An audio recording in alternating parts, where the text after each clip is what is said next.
Welcome friends to this holiday party. I am told that the holidays are celebrated with exchange of gifts. What gift can I give you except my love? All my love for you is my holiday gift for all of you.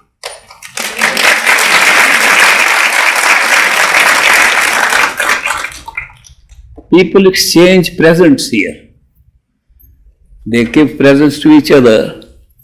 It's a great occasion for exchanging presents, and presents help also to clear our karma.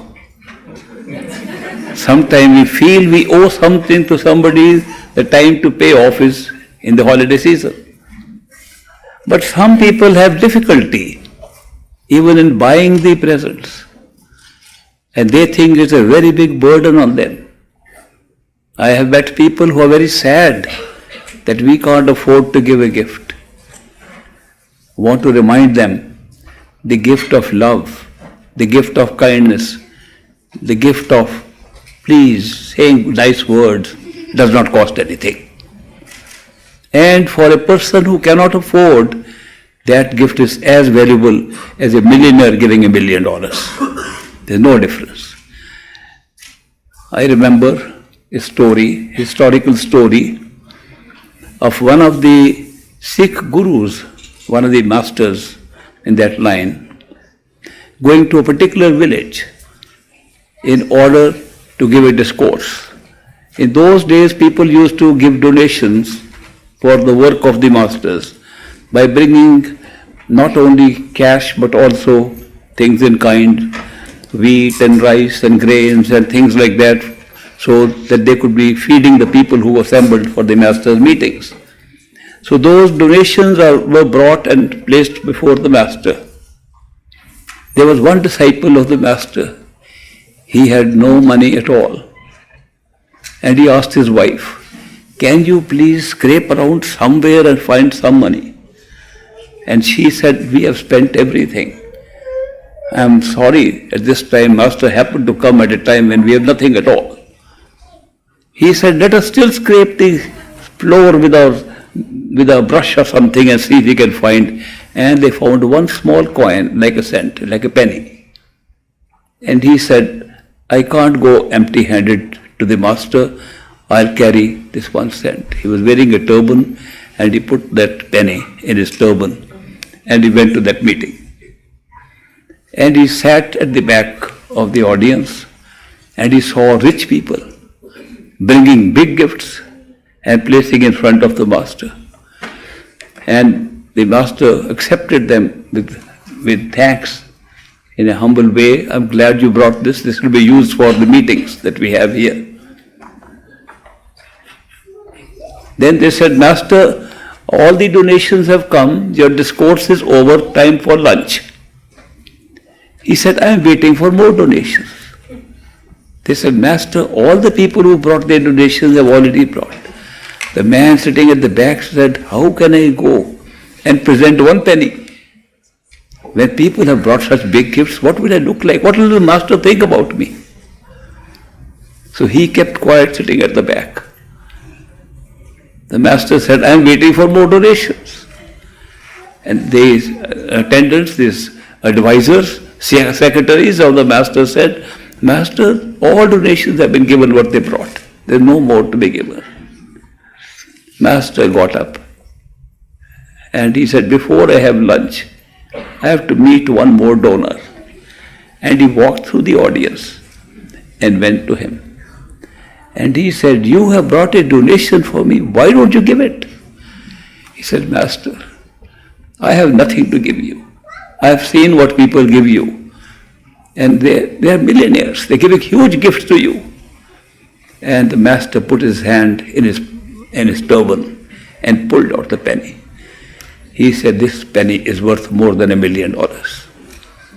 Because this is the only wealth you had. You gave all of it. Do not think that what you give as a gift is based upon the value of the gift. It's based upon what you can afford. It's based upon with what feelings you give. If you are giving gifts, oh, I am under great pressure to give gifts. What value do these gifts carry? We are creating a burden on somebody. When gifts are given freely, that's the best gift. So that is why gift giving is good way to settle karmic accounts, but do not worry about matching the gift of somebody else has given. See what you can give and what you can afford. And gifts can be given at all times, but it becomes very nice to give it during the holiday season when we get together and we have an opportunity to celebrate a holiday. But those of us who are on spiritual path can celebrate the holiday in a little different way. How do masters celebrate their holiday? If we want to see how masters celebrate their holiday, there is one festival in India, they call it Diwali or Deepavali, a festival of lights. That is the most important Hindu festival in India.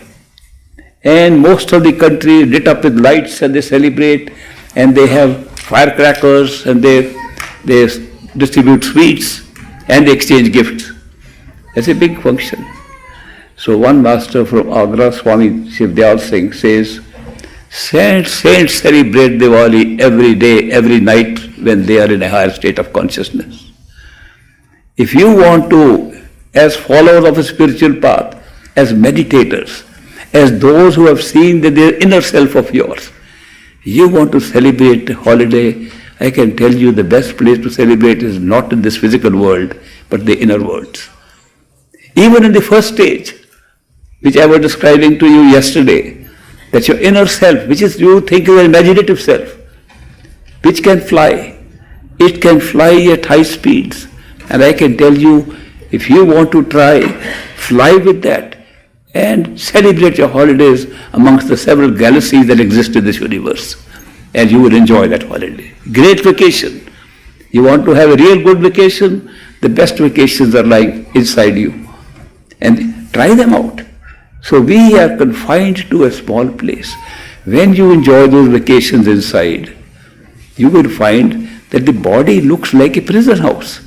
That's the very thing that confines you here, that you're not free. You have lost your freedom. This word freedom we talk about all the time. The real freedom is when you find that while sitting in this, you can also fly out and go out. Many messages come to us to save this prison house. But we ignore why we have started enjoying the prison itself. We started enjoying this cage in which we are caged. That is why it reminds me of the story of the Indian merchant who used to go to Africa for doing import and export business. The Indian merchant used to carry Indian silks and so on and went to Africa and brought nuts and cardamoms and things that they were growing in Africa at that time. So this was an exchange. During his visits to Africa, he used to pass through a jungle, a forest, which had many parrots flying there. So he loved those parrots, beautiful birds. So on one trip he decided to bring one of the parrots with him back home. So he bought a cage and he took a parrot. There were so many of them. And he brought him home. And he fed the parrot every day with nice, beautiful food, parrot food. I don't know if you have any parrots, you know what their favorite food is. We call them those sharp chilies, which look very sharp to us, very spicy. Parrots love them. And then they love another food we call churi in India, which is just a mixture of butter and wheat and things, and we make a nice food. Parrots love that. He gave him the favorite food, churis and chilies, to the parrot. Told him how to sing, and the parrot was happy, enjoyed himself in the cage. Next year, when he was going back to Africa, he asked the parrot in his cage, Mr. Parrot, I brought you from Africa, I am going to your country now. Do you have any message to send to the people back there? The parrot said, certainly. Tell them I am enjoying myself. I eat nice churi and I eat nice chilies and I am dancing and singing all the time. I am very happy in this cage in which I am living here. So the merchant went back to Africa and he told the story in the parrots in the same forest, in the same jungle. He said, I have brought a message. You remember I took one of the parrots to India that parrot has sent a message to you. He is enjoying himself in that cage, eating churi, and this is singing and dancing. On hearing this, one older looking parrot on a branch near him had tears in his eyes, and he fell down dead. So the merchant was very sad to see what kind of message I have conveyed to this parrot. He could not bear to hear it, and he has died. Anyway, he went back to India and told the parrot in the cage, I conveyed your message to the parrots in the forest, but one forest must have been very close to you, an elderly parrot. When I told the story that you are enjoying your life in the cage, eating churi and eating chilies and having nice time singing and dancing, enjoying your life, that parrot had tears in his eyes and he just fell dead. Upon hearing this story, the parrot in the cage had tears in his eyes and fell dead. He said, oh foolish merchant, if you knew the message was so powerful that the parrot in the forest died, how would you be able to save the parrot here by telling the same message? He felt sorry and he opened the cage, threw the dead parrot out. As he did so, the parrot opened his wings and flew up and sat up on the wall. And the merchant said, you aren't dead after all? He said, nor is there other parrot dead who you met in the forest. He only sent me a message. If you want to escape from this cage, die while living.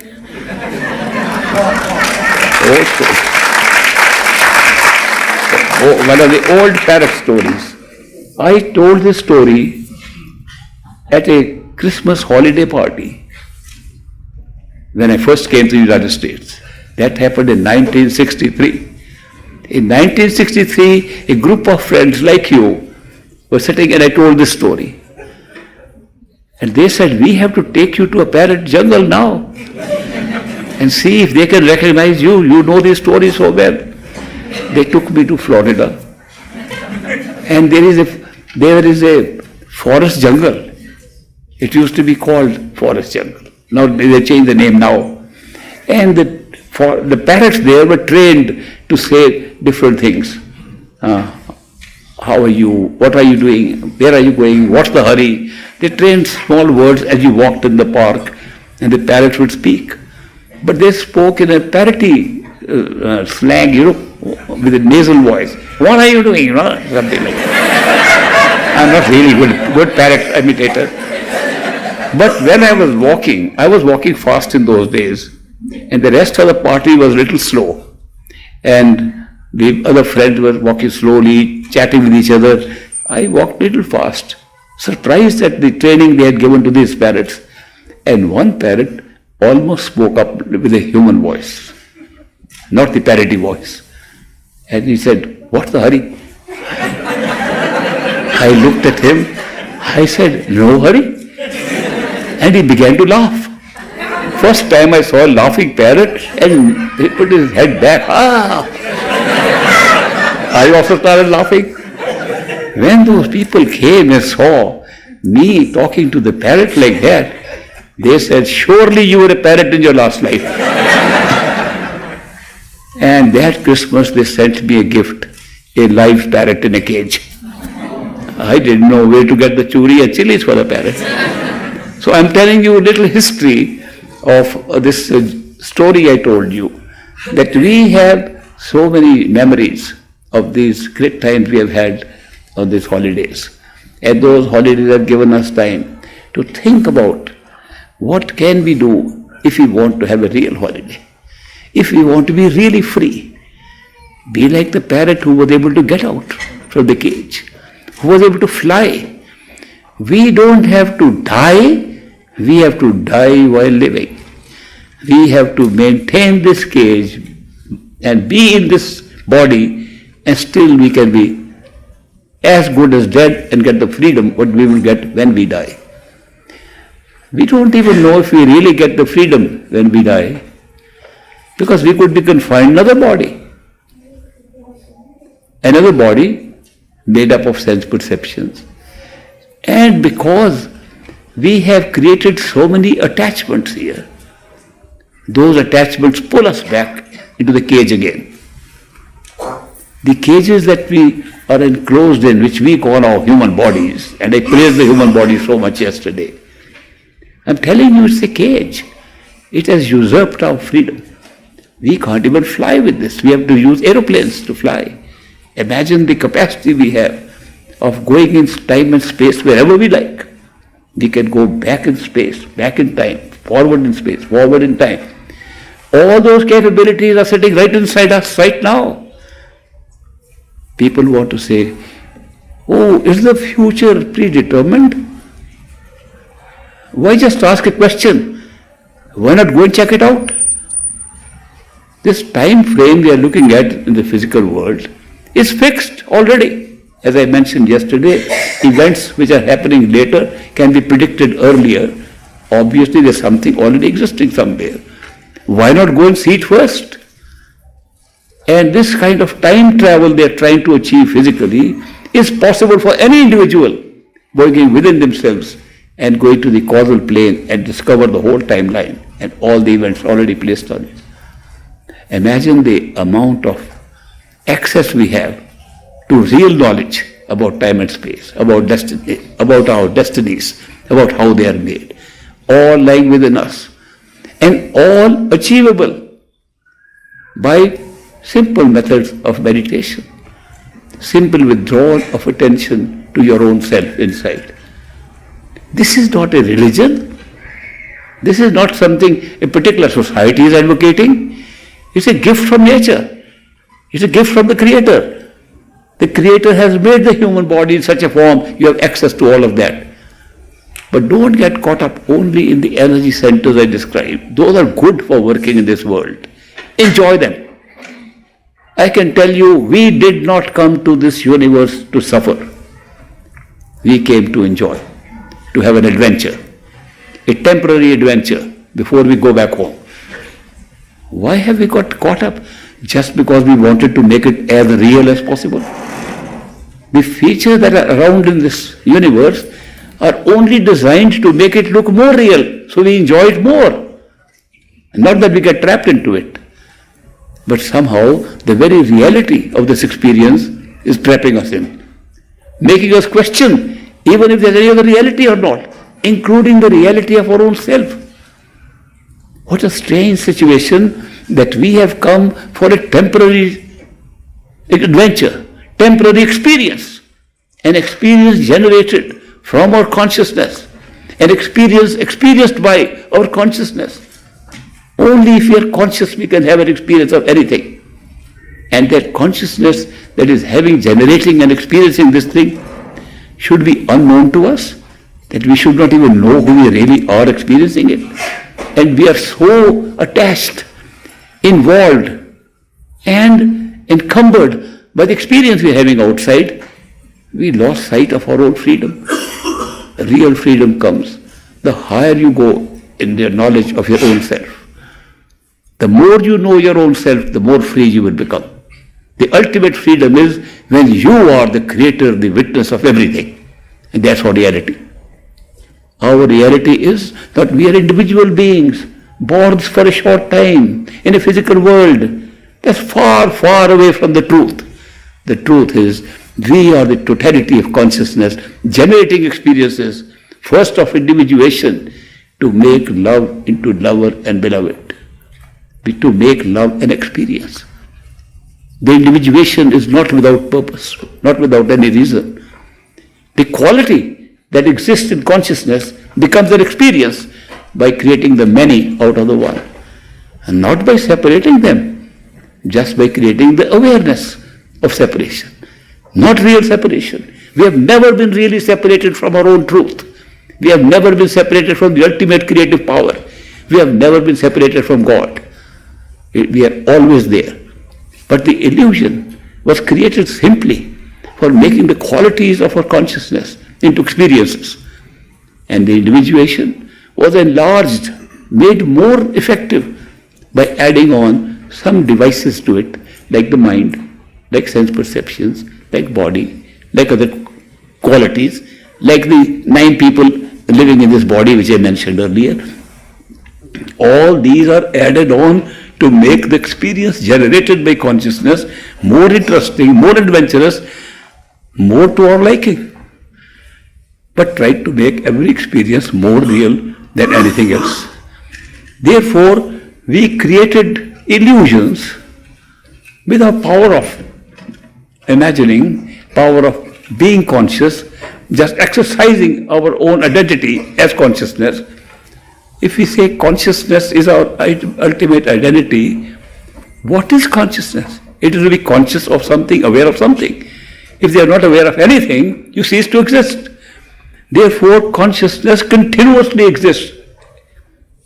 If we can create time and talk of it in terms of time, it continually exists because outside of time, therefore it's continuous.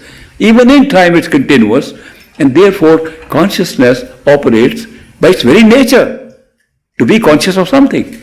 And whatever it is conscious of becomes creation. But it looks like it's just a reflection, it's just something being produced out of our own self.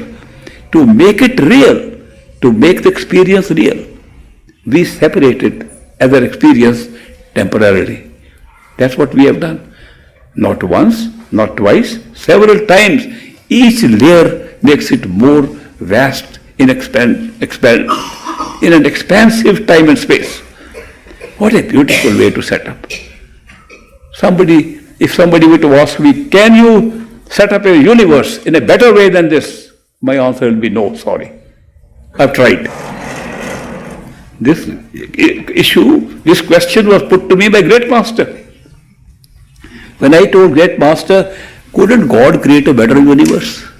Couldn't God not have all the suffering in this world? Couldn't God have a universe with no hospitals and no prisons? I asked him this question. He says, everything created here has a purpose, and it serves a purpose.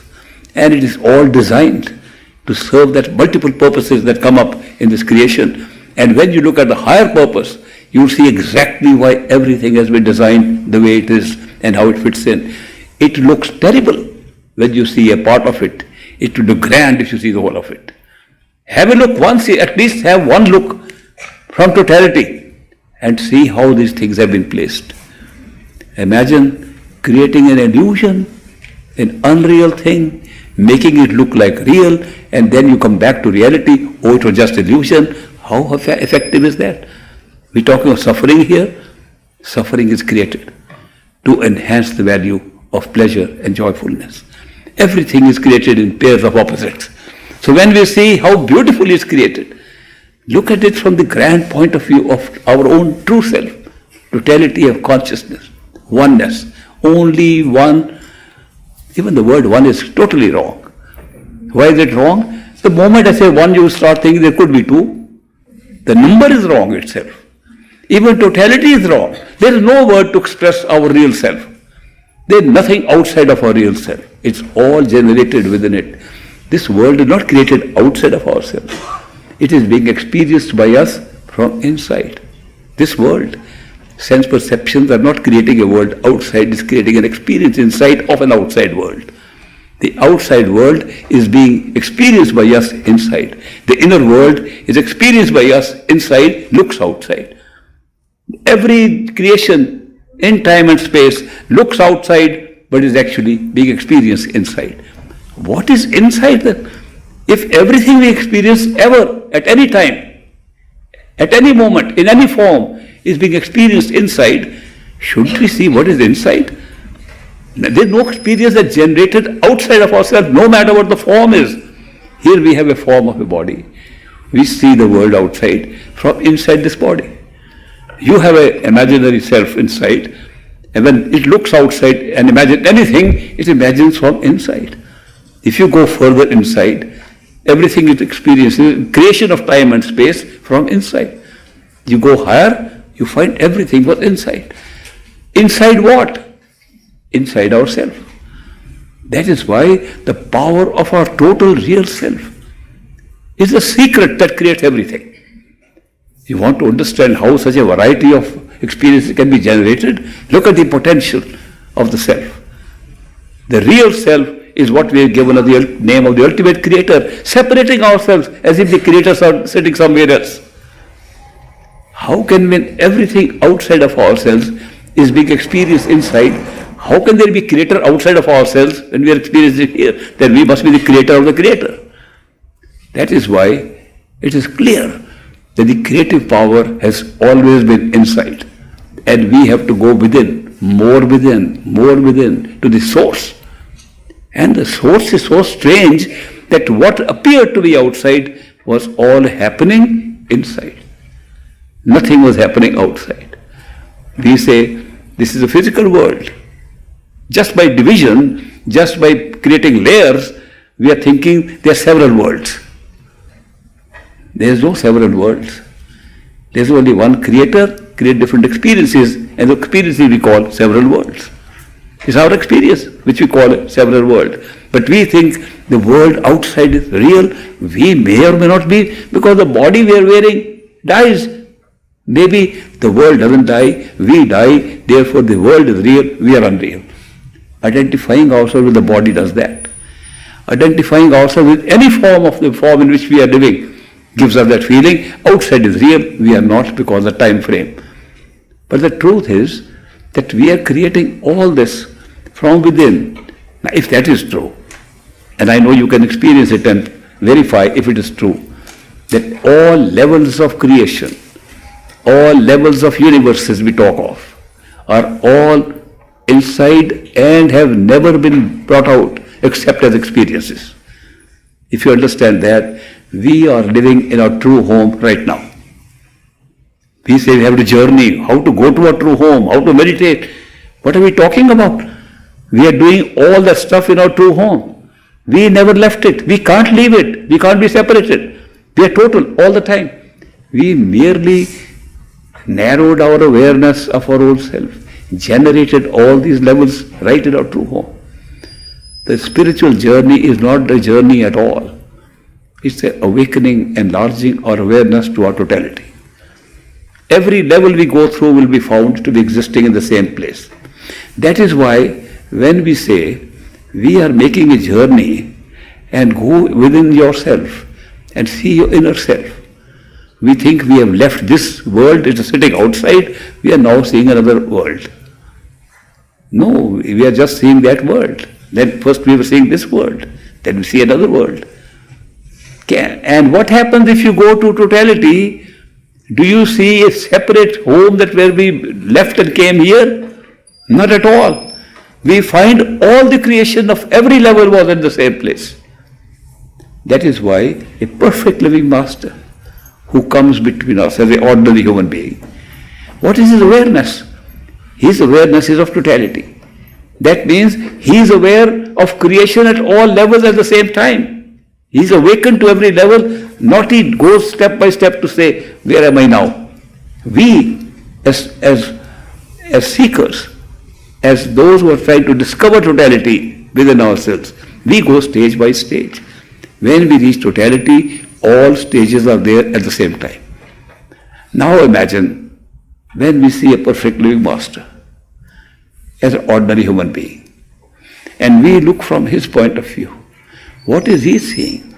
He is seeing the physical form, he is seeing the physical world, he is seeing the astral world, he is seeing the causal world, he is seeing the soul, he is seeing totality, because all of this is in totality. Nothing is outside of it. That's one state where we all can reach our own true self. If you reach there, will you be missing this? Some people talk to me like that. Oh, I have a lot of friends here, and what will I do in Sachkhand, in true home? I'll miss all of them. I must tell you, all of us are there. All regions are there. Everything is right there. When you reach that level of total awareness, all the awarenesses come back at the same time. And not that right near in time and space, we as novices are trying to meditate and go from one state to another. When you reach there, all the states are available at the same time. Here we can do some physical work. Inside we can do different work. Mentally we do a separate work. What can we do if we are in totality? We can do all the work at every stage. We have the awareness of every body continuously, not one and the other.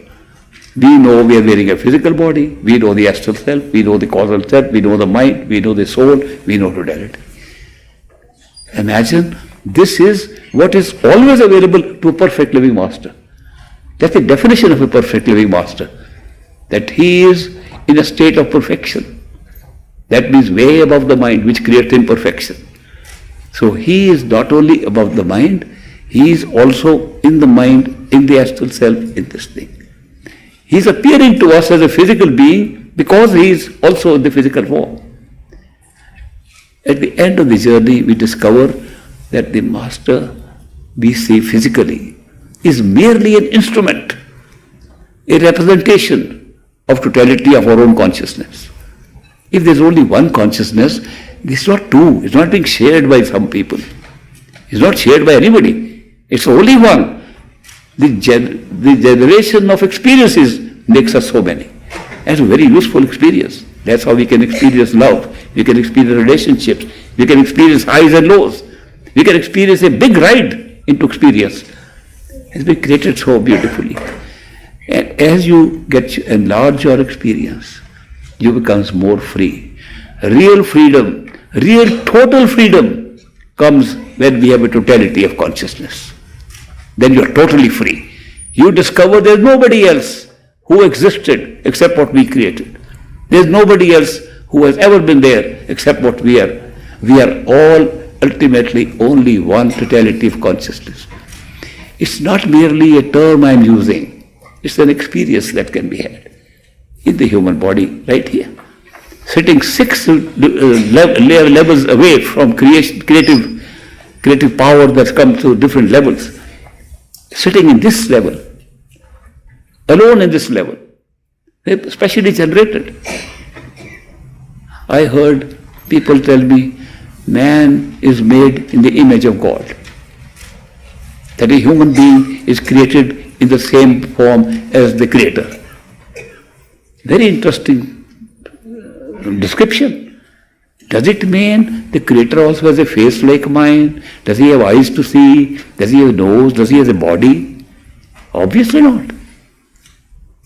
That's not the definition of God by any standard.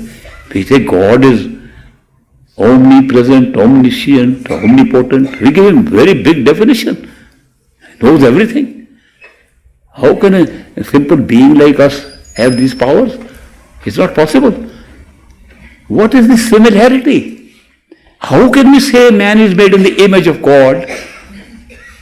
When you study this carefully, what we are saying is that the power, the very great essential feature of the creative power we call God, is the power to freely create what he likes.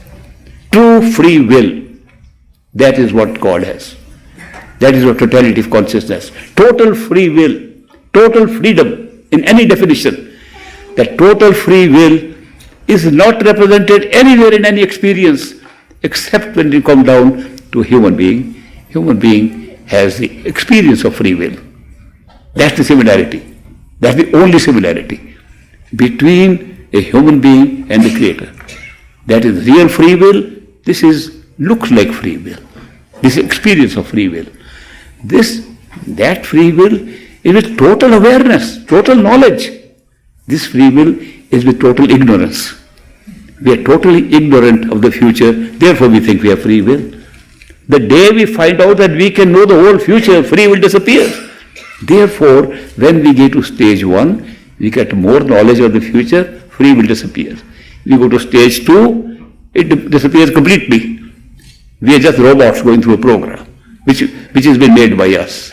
Then we go higher, we discover that this was all a plan set up at a higher level. We go to the top, real free will.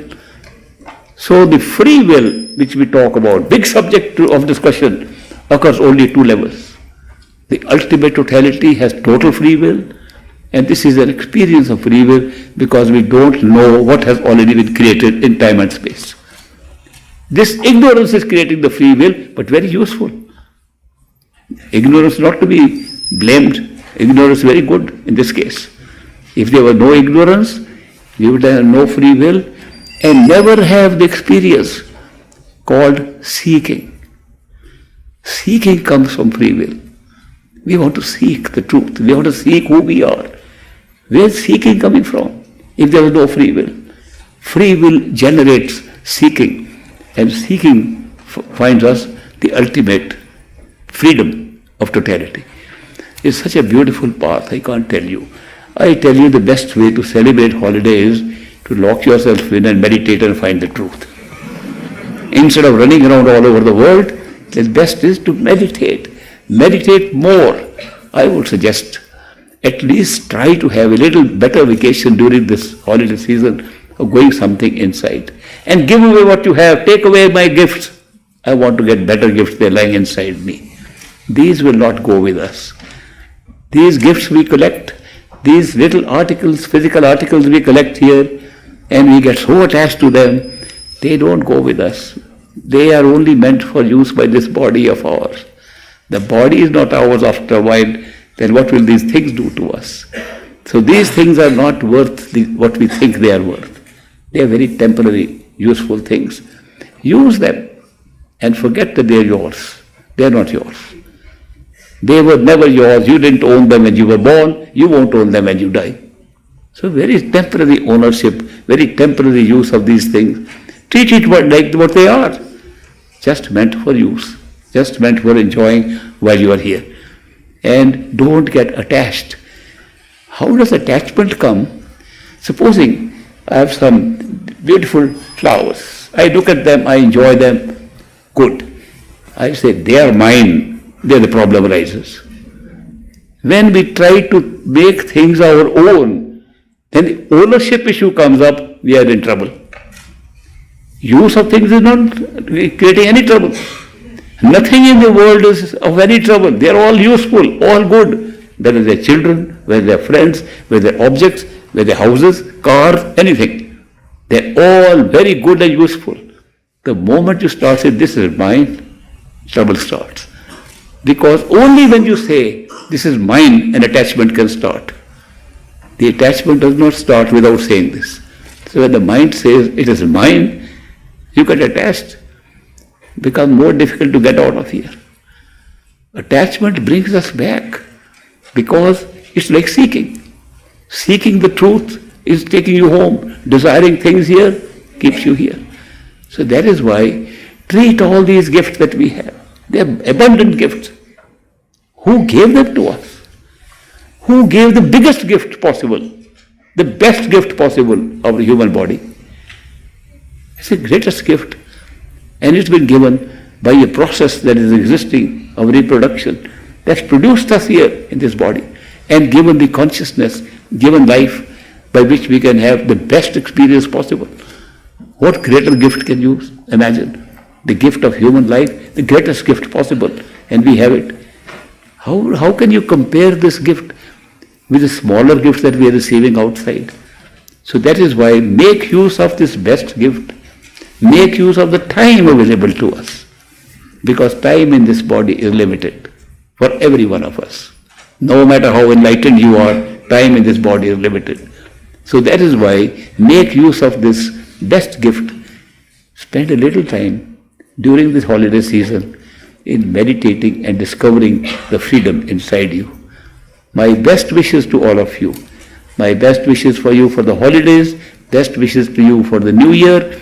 And they say 2020 will be great because everybody's vision will become 2020. I am very happy that you are all come to join me in this holiday, and some people want to sing songs and some people want to tell stories. You're most welcome to do that. So we now proceed with the holiday program and we'll have a little break